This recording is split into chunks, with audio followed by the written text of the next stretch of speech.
আমাদের পুকুরে যখন জাল টান দিছিল তখন এই মাছগুলো উঠছিল জালের সাথে। তো এখানে কিন্তু ৩-৪ জাতের মাছ আছে, দেখতেই পাচ্ছেন। তো এগুলো খুবই ফ্রেশ এবং তরতাজা। তো এগুলো দিয়ে আজকে আমি আমার খুবই পছন্দের একটা তরকারি রান্না করব, একদমই ঘরোয়া উপকরণে সিম্পলভাবে। তো আমার কাছে কিন্তু খুবই মজা লাগে। তো এই মাছগুলো দিয়ে রান্না করব আজকে কচুরমুখী দিয়ে। কচুরমুখী আমার ভীষণ পছন্দের। তো অন্যান্য যত সবজি আছে সব কিছু থেকে কিন্তু কচুরমুখীটা আমার কাছে খেতে ভীষণ ভালো লাগে। তো ভাবলাম এই তরতাজা মাছগুলো দিয়ে কচুরমুখী দিয়ে রান্না করব। তো কচুরমুখী কষানোর জন্য প্রথমে হচ্ছে পেঁয়াজ কুচি দিয়ে একদম একটু লাল লাল করে ভেজে নিয়ে দিয়ে দিব রসুন বাটা, তারপর হচ্ছে হলুদের গুঁড়ি আর হচ্ছে লবণ দিয়ে কচুরমুখীগুলো দিয়ে ভালোভাবে কষিয়ে নিব একদম লাল লাল করে। তো দেখতেই পাচ্ছেন। আর মাছগুলো কিন্তু অনেক সুন্দর দেখা যাচ্ছে এবং অনেক ভালো লাগছে আমার কাছে। আর এটাকে নাকি গুলশা বলে, যেটা একটু ট্যাংরা টাইপের মতো দেখতে, ওটা নাকি গুলশা মাছ। তো আমি এর আগে আসলে দেখিনি, এই প্রথম। আমার আসলে মাছ সম্পর্কে ওইভাবে তেমন অভিজ্ঞতা নেই, মানে আস্তে আস্তে আমি পরিচিত হচ্ছি অনেক মাছের সাথেই।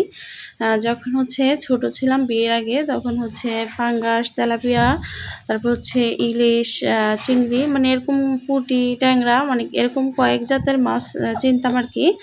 তো বিয়ের পরে দেখা গেছে আমাদের যেহেতু আমার শ্বশুর, তারপরে হচ্ছে আমার ভাসুর, দেওয়ার অনেক পুকুর, মানে ওনারা মাছ চাষ করে আর কি, ওনাদের ব্যবসা।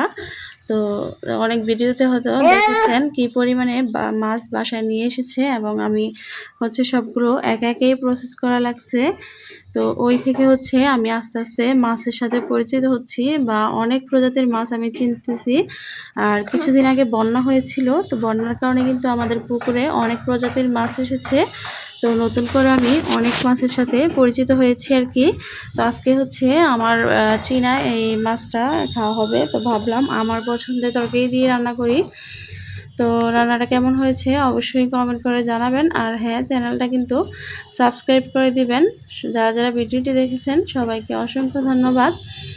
তো আমার রান্না কিন্তু প্রায় শেষ হয়ে গেছে। আর আমরা কিন্তু একটু বেশি পরিমাণে ঝাল খেয়ে থাকি, এজন্য তরকারি কালারটা এমন এসেছে। আমি এবং আপনাদের ভাইয়া একটু বেশি ঝাল খাই, মানে ঝাল না হলে যেন আমাদের চলেই না। তো যেহেতু অতিরিক্ত পরিমাণে মরিচ ব্যবহার করা হয়েছে, তাই তরকারি কালারটা একটু এমন এসেছে আর কি, না হলে কিন্তু লাইট কালারই থাকতো। তো অবশ্যই কিন্তু দয়া করে চ্যানেলটা সাবস্ক্রাইব করে দিবেন আর সাথেই থাকবেন। আর অবশ্যই কিন্তু তরকারিটা খেতে অনেক বেশি মজা হয়েছিল। সবাইকে আবারও অনেক ধন্যবাদ। আল্লাহ হাফেজ।